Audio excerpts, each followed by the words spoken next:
पांच अनुव्रत की एक संक्षेप में विवेचना आपके सामने संपन्न हुई। जैसे संतों के 5 महाव्रत वैसे श्रावकों के 5 अनुव्रत, और 5 महाव्रत के साथ संतों को 5 समिति और 3 गुप्ती, ऐसी अष्ट प्रवचन माता दी। वैसे ही श्रावक को भी 3 गुणव्रत और 4 शिक्षाव्रत दिए। जैसे महाव्रत का स्वरूप प्रैक्टिकल में कैसे ना इम्प्लीमेंटेशन कैसे करना, वो एरिया समिति भाषा समिति के माध्यम से सहज हो जाता है। वैसे 5 अनुव्रत जिससे प्रकट हो जाए कि गुण शब्द की जो डेफिनेशन गई हुई है, गुण्यते प्रकटीक्रियते अर्थो अनिनितित गुणम, जिसके द्वारा अर्थ प्रकट करते हैं, जिसके द्वारा वस्तु का स्वरूप व्यक्त हो जाता है, उसको गुण कहते हैं। जैसे सोने के गुण हैं, पानी के गुण हैं, फूल के गुण है वर्ण गंध रस स्पर्श, पुद्गल के गुण है वर्ण गंध रस स्पर्श। इन गुणों के माध्यम से वस्तु का स्वरूप व्यक्त होता है।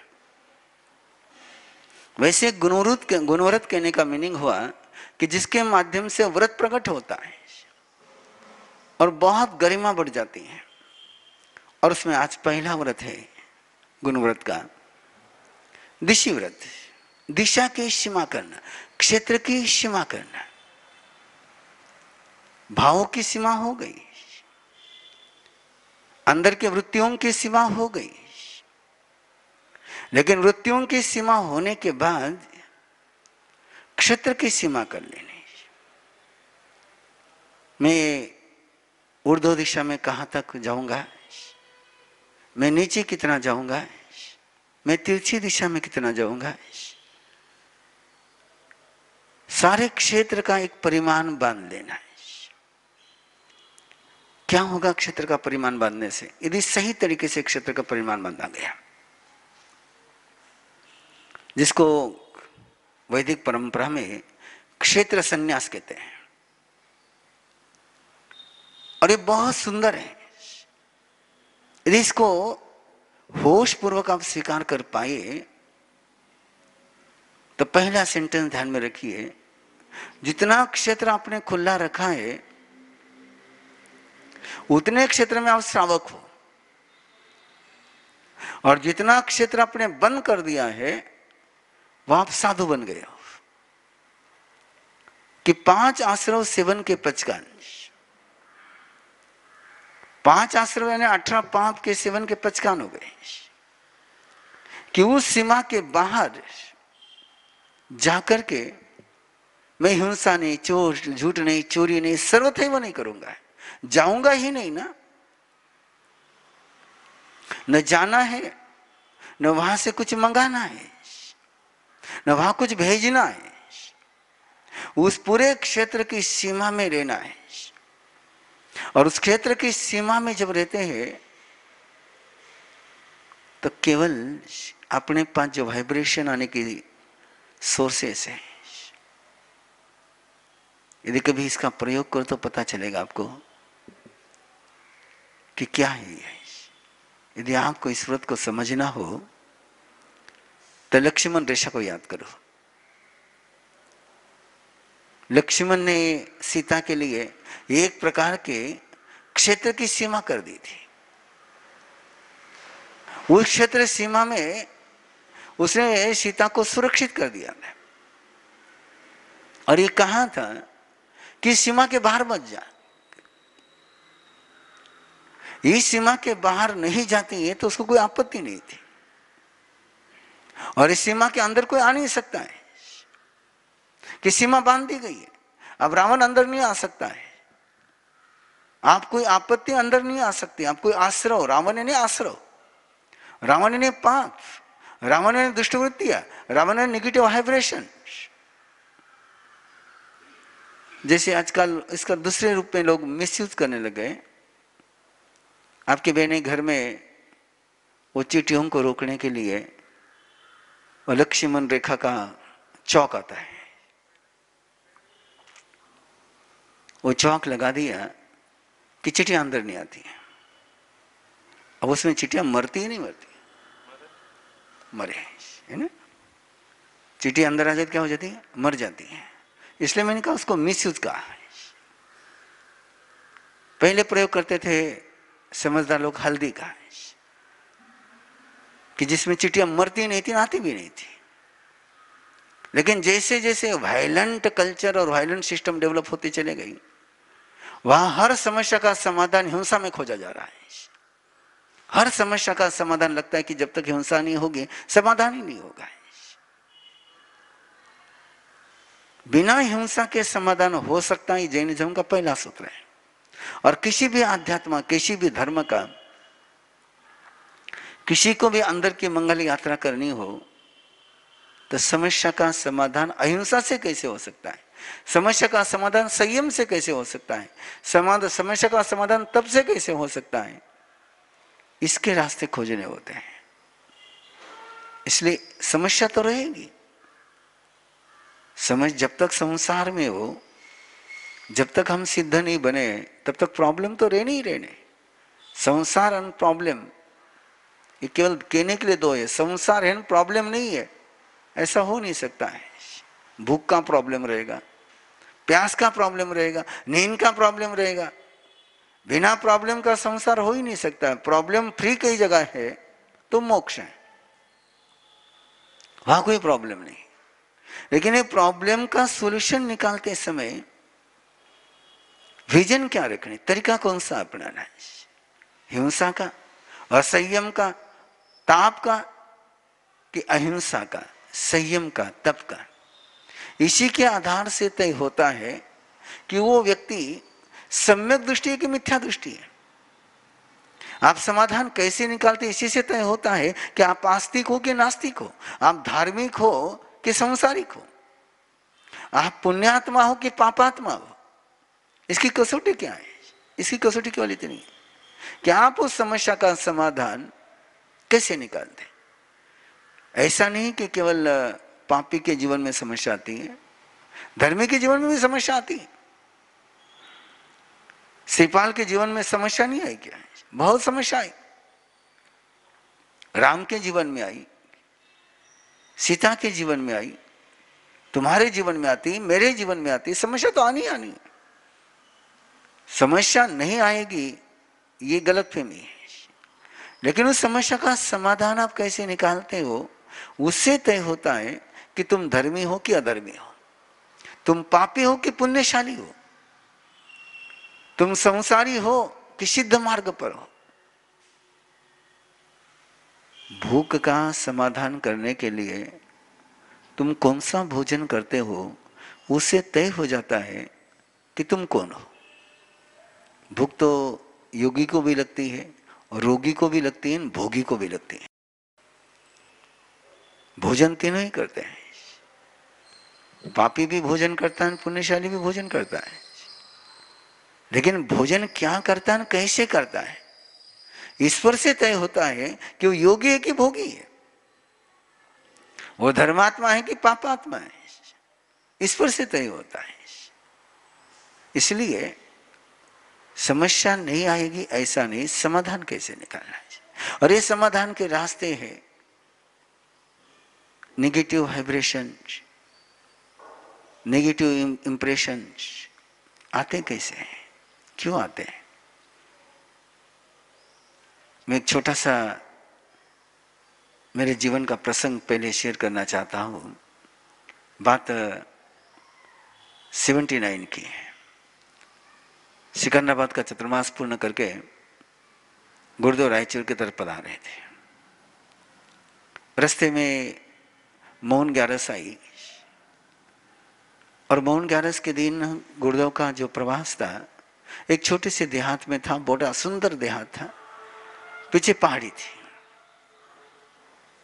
जहां हम रुके थे उसके पीछे पहाड़ी थी, मौन ग्यारस भी थी, पहाड़ी भी थी।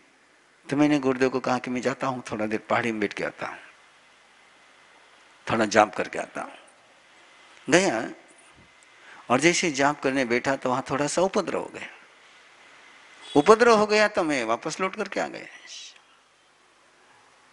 गुरुदेव के पास, गुरुदेव इतनी जल्दी कैसे आ गए?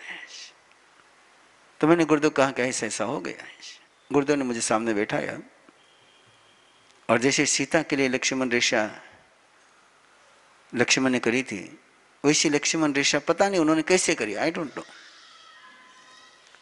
उन्होंने कुछ किया, बोले जा, और उसी जाकर पे मैं वापस बैठा। कोई वाइब्रेशन नहीं, कोई उपद्रव नहीं, कुछ भी नहीं। ये उसका मूल कहीं पर है। जैसे आप गंदी हवा आने के लिए खिड़कियां बंद करते हो, मच्छर आने के लिए खिड़कियां बंद करते हो, मकान खुला रहता है लेकिन खिड़की बंद हो गई तो बाहर से आना बंद हो गया। आप समझ लो दिशी व्रत ऐसा ही है कि मैंने कहां तक खिड़कियां खुली रखनी है, मैंने कहां तक दीवार बनानी है, उस दीवार के अंदर का जो कुछ होगा उसका असर मेरे पर होगा, उसका प्रभाव मेरे पर होगा। लेकिन उसके बाहर वहां मैं डिस्कनेक्ट हो गया, वहां का मैंने अधिकार निकाल लिया है, उसको मैंने अस्वीकार कर दिया है कि इसके आगे मेरा कोई पाप का संबंध नहीं है।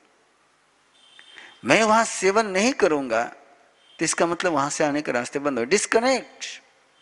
और एक बार डिस्कनेक्ट हो गया, आपने विधि पूर्वक डिस्कनेक्ट किया, तो वहां से कोई चीज आपके पास नहीं आ सकती है। वस्तु की बात आपकी है लेकिन मूल बात है वाइब्रेशन की। आप देखते हैं ना, कई बार आपके देखो कहां कहां से ख्याल मन में आ रहे हैं, किधर किधर का विचार मन में आ रहा है। बैठे यहां पर है और मन में विचार अमेरिका का आ रहा है, मन में विचार दिल्ली का आ रहा है, मन में विचार बंबई का आ रहा है। इधर उधर के विचार क्यों आ रहे हैं? क्या आपने दीवार नहीं लगाई, आपने बाउंड्री बंद नहीं करी कि नहीं इसके अगला मेरे पास कुछ नहीं आएगा। जिस समय आप ये तय करते हैं कि 5 आश्रव सेवन का इस सीमा के बाहर जाकर के मैं पाप नहीं करूंगा, इतने तक यह क्षेत्र, इतना मेरा क्षेत्र खुला है, उस क्षेत्र के आगे ऊपर नीचे तिरछे किसी भी हालत में वहां से आगे नहीं जाऊंगा, वहां से आगे जाकर के पाप का सेवन नहीं करूंगा। जब तुम स्वयं को मर्यादित करते हो तो स्वयं को सुरक्षित करते हो। और कितना सुरक्षित करते हो कि बाहर से कोई आक्रमण आप पर हो नहीं सकता है। और यदि आज का एक एग्जांपल दे रहा हूं, जैसे आप बुलेट प्रूफ कैबिन में खड़े रह जाते हो, कोई व्यक्ति बुलेट प्रूफ कैबिन में खड़ा हो गया तो गोली आएगी लेकिन अंदर नहीं घुसेगी, और कैबिन खड़ी हो गई वहां पर। फिर उस एग्जाम्पल को ला रहा हूं आपके सामने, सुदर्शन के, अर्णक श्रावक के। ये सारे एग्जाम्पल यदि आप देखोगे तो आपको पता चलेगा कि उसके सीक्रेट क्या है, उसका रहस्य क्या है, क्यों नहीं अर्जुन माली अंदर प्रवेश कर पाया, क्या कारण कि सुदर्शन ने उस समय संलेखना ले ली, संथारा ले लिया, और संथारा ले लिया तो उसने तय किया कि मेरे 3.5 हाथ का जो क्षेत्र है उसके बाहर मेरा कोई संबंध नहीं, बाहर का मुझे कोई सेवन नहीं करना है। जितनी मेरी बॉडी यदि गिर गई तो उतना क्षेत्र मैं खुला रख रहा हूं, और उतना क्षेत्र उसने खुला रखा है, उसके बाहर का क्षेत्र उसने बंद कर दिया है। और वो क्षेत्र उसने बंद कर दिया तो अर्जुन माली के पास मुद्गर पाने की शक्ति है, फिर भी वो अंदर प्रवेश नहीं कर पा रहा है। कौन है रोकने वाला है? कैसे रोका गया है? और ये जो रोकने की कला है इसको कहते हैं दिशी व्रत। दिशी व्रत इसलिए इसको गुणव्रत कहा गया। और गुणव्रत में पहला गुणव्रत कौन सा है? तो दिशा का परिमाण करना, क्षेत्र का परिमाण करना है। उस क्षेत्र का परिमाण करने का मीनिंग होता है कि उधर का जो कुछ हो रहा है उसके साथ मेरा कोई रिलेशन नहीं, मेरा कोई कनेक्शन नहीं, मैं टोटली डिस्कनेक्ट। इसलिए उत्तराध्ययन सूत्र में जब नवी राजा दीक्षा लेता है और दीक्षा लेकर के जब चल पड़ता है तो चलने के बाद इंद्र आकर के ब्राह्मण के रूप में आकर के पहला सवाल रखता है, तुम्हारे मिथिला नगरी में आग लगी है और उसमें तुम्हारा अंतपुर जल रहा है, तुम उसकी तरफ देखते क्यों नहीं हो? देखने की बात कर रहा हूं, बुझाने की बात भी नहीं कर रहा है। और उस समय नेमि राजा शेख जवाब देता है, चित्त पुत्त कलतस्य निवावरस्य मिथुनो पीएम न विजय किंचे पीएमपी न विजय मेहिलाए डजमाने न में डजे किंचनम। मैं उस मिथिला से बाहर आ चुका हूं, ऐसा आज्ञा वाहु ये एयम डज्जई मंदिरम। में राजा को कह रहा है ब्राह्मण के ये आग चल रही है, भाया चल रही है, तेरा महल जल रहा, तू देखता क्यों नहीं पीछे मुड़ करके?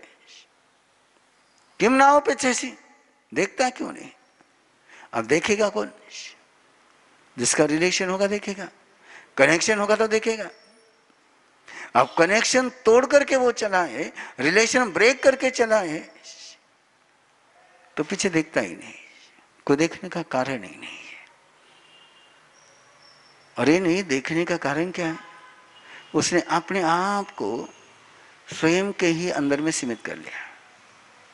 आचारांग सूत्र में, आगम में, खास करके आचारांग सूत्र में संतों के लिए एक विशेषण जाता, अबहिर्लेश्य, कि उसकी लेशा उसके शरीर के बाहर नहीं जा रही। वो लेशा उसके योग, उसके परिणाम, उसके वाइब्रेशन आप केवल शरीर में ही है, उसकी चेतना में ही, बाहर नहीं जा रहे हैं। इस सीमा तक आप नहीं पहुंच सकते, लेकिन इतना तो आप कर ही सकते हो। सुबह उठने के बाद या आज आपने तय कर लिया कि मैंने 1 साल तक कहाँ जाना है, आपको कितना जाना है। और मैक्सिमम आप देखो बहुत कम जाते हैं, लेकिन दरवाजा बंद नहीं किया है, दरवाजा बंद नहीं किया है। और दरवाजा बंद नहीं किया है तो बाहर का सारा पाप अपने को लगता है।